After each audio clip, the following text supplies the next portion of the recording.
नमस्कार, बहुत स्वागत है आपका। आप देख रहे हैं 24 ज्योतिष आसान उपाय। अनंत चतुर्दशी 2020 में कब है? देखिए, अनंत चतुर्दशी का शुभ मुहूर्त, पूजन विधि और कथा, तमाम बातें आपके साथ शेयर करेंगे। वीडियो के अंत तक बने रहें। भाद्रपद मास के शुक्ल पक्ष की चतुर्दशी तिथि को अनंत चतुर्दशी के रूप में मनाया जाता है और इस दिन रेशम या सूत के धागे में 14 गांठ लगाकर उनकी पूजा की जाती है और उसे रक्षा सूत्र के रूप में बांधा जाता है। इसके साथ ही माना जाता है ऐसा करने से बुरी शक्तियों से बचाव भी होता है। तो अनंत चतुर्दशी के तमाम विधि विधान आइए विस्तार से जानते हैं। अनंत चतुर्दशी के दिन भगवान विष्णु, यमुना नदी और शेषनाग की पूजा की जाती है। इस दिन अनंत धागे को कलाई पर बांधना या बाह में बांधना बहुत ही शुभ माना जाता है। शास्त्रों के अनुसार जो व्यक्ति इस धागे को अपनी कलाई पर बांधता है उसके जीवन में कभी भी कोई परेशानी नहीं आती है और धन, सुख, संपत्ति हमेशा उनके घर में बनी रहती है। अनंत चतुर्दशी का जो पूजा मुहूर्त है वो हमने स्क्रीन पे दिया है, लेकिन एक बार हम आपको बता ही देते हैं।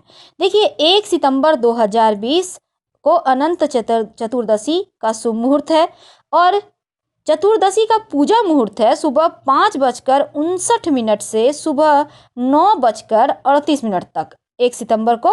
और चतुर्दशी तिथि प्रारंभ हो रहा है 1 सितंबर को, 31 अगस्त को ही प्रारंभ हो जाएगा सुबह 8:48 से और समाप्त होगा 1 सितंबर की सुबह 9:38 तक। यानी कि आपको सुबह 9:38 तक तमाम चीज़ें कर लेनी है 1 सितंबर को। तो 1 सितंबर को ये तो थी पूजा मुहूर्त, लेकिन पूजा कैसे करेंगे? देखिए, भाद्रपद मास के शुक्ल पक्ष की चतुर्दशी तिथि को अनंत चतुर्दशी मनाई जाती है। इस दिन भगवान विष्णु शेषनाग की पूजा होती है और सूत या रेशम के धागे को भगवान विष्णु का रूप मानकर रक्षा सूत के रूप में बांधा जाता है। और इस दिन भगवान विष्णु, चूंकि यहाँ पर कलाई में बांधने का या बाह में बांधने का विधान है, तो इस धागे में 14 गांठ लगाई जाती है। कुमकुम लगाकर इसकी पूजा की जाती है और कलाई पर बांधे जाने वाला इस धागे को ही अनंत कहा जाता है। माना जाता है अनंत चतुर्दशी के दिन बांधा गया यह रक्षा सूत्र व्यक्ति को सभी प्रकार से रक्षा देता है, उसके जीवन की सभी परेशानियों का अंत करता है। जीवन में धन और धान्य का कभी भी अभाव नहीं होता और यह दिन हिंदू धर्म के लोगों के साथ साथ जैन धर्म के लोगों के लिए भी विशेष है, क्योंकि जैन धर्म के 10 लक्षण पर्व का समापन होता है, जिसमें भगवान को शोभा यात्रा निकाली जाती है भगवान की और उनका जलाभिषेक किया जाता है। पूजा कैसे करेंगे? देखिए, अनंत चतुर्दशी की पूजा वाले व्यक्ति जिनको पूजा करना है, ब्रह्म मुहूर्त में उठिए, स्नान करके साफ वस्त्र पहनिए, भगवान विष्णु, माँ यमुना, शेषनाग की पूजा करें। एक चौकी पर रेशम या सूत के धागे में 14 गांठ लगाकर रखें और माँ यमुना के स्थान पर कलश और शेषनाग जी के स्थान पर दुर्वा रखें। भगवान विष्णु की प्रतिमा स्थापित करें। फिर कुशा घास से अनंत की स्थापना करके रौली, मौली, नैवेद्य, चंदन, धूप और दीप से अनंत धागे की पूजा करें। फिर भगवान विष्णु की विधिवत पूजा करें और उस धागे को भगवान विष्णु के चरणों में रखकर ओम अनंताय नमः मंत्र का जप करें और फिर अंत में उस धागे को उठाकर अपने माथे से लगाएं और अपने दाहिनी भुजा या दाहिनी कलाई में रक्षा सूत के रूप में बांध लें। एक कथा आती है अनंत चतुर्दशी की। कथा के अनुसार किसी नगर में सुमंत नाम के ऋषि और उसकी पत्नी दीक्षा के यहाँ एक बहुत ही सुंदर कन्या का जन्म हुआ। उस कन्या का नाम सुशीला रखा गया, लेकिन सुशीला के जन्म के समय ही दीक्षा की मृत्यु हो गई।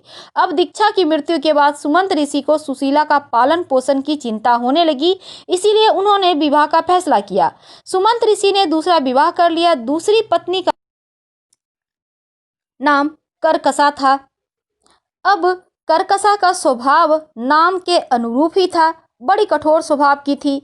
सुशीला धीरे धीरे बड़ी होने लगी। सुमंत ऋषि को उनके विवाह की चिंता सताने लगी। सुशीला का विवाह कौंडिल्य ऋषि से हो गया, लेकिन सुशीला को अपने ससुराल में दरिद्रता का सामना करना पड़ रहा था। वह जंगलों में भटक कर अपना गुजारा कर रही थी। एक बार सुशीला ने लोगों को अनंत भगवान की पूजा करते हुए देखा, जो एक दूसरे की कलाई पर रक्षा सूत्र बांध रहे थे। सुशीला ने लोगों से अनंत भगवान की पूजा विधि के बारे में जाना और स्वयं भी रक्षा सूत्र अपनी कलाई में बंधवाया। कुछ समय के बाद ही सुशीला के यहाँ धन का आगमन हो गया और उसके दिन बदलने लगे। धन के आने से कौंडिल्य ऋषि के में अहंकार आ गया। उन्हें लगा कि यह सब उन्होंने अपनी मेहनत से अर्जित किया है। 1 साल के बाद जब दोबारा से अनंत चतुर्दशी आई, तो उसने फिर से अनंत भगवान की पूजा आराधना की और अनंत धागा अपनी कलाई पर बांध कर आई। जब कौटिल्य ने उनके हाथ में अनंत का धागा देखा, तो उन्होंने इसके बारे में पूछा। सुशीला ने बड़ी ही प्रसन्नता के साथ अपने पति को सब बातें बतला दी। यह सुनकर कौंडिल्य ऋषि अत्यंत क्रोधित हो गए और स्वयं का अपमान समझने लगे। उनकी मेहनत का श्रेय उनकी पत्नी किसी और को दे रही है। उन्होंने सुशीला से वह रक्षा सूत्र उतरवा दिया, जिससे कौंडिल्य ऋषि से भगवान अनंत रुष्ट हो गए। उनकी स्थिति फिर से धीरे धीरे पहले जैसी हो गई। इसके बाद कौंडिल्य ऋषि को अपनी भूल का एहसास हुआ और उन्होंने 14 वर्षों तक अनंत चतुर्दशी का व्रत किया, जिसके प्रभाव से भगवान विष्णु उन पर प्रसन्न हुए और उसके बाद भगवान विष्णु ने उन्हें सभी प्रकार का सुख प्रदान किया। हर हर महादेव।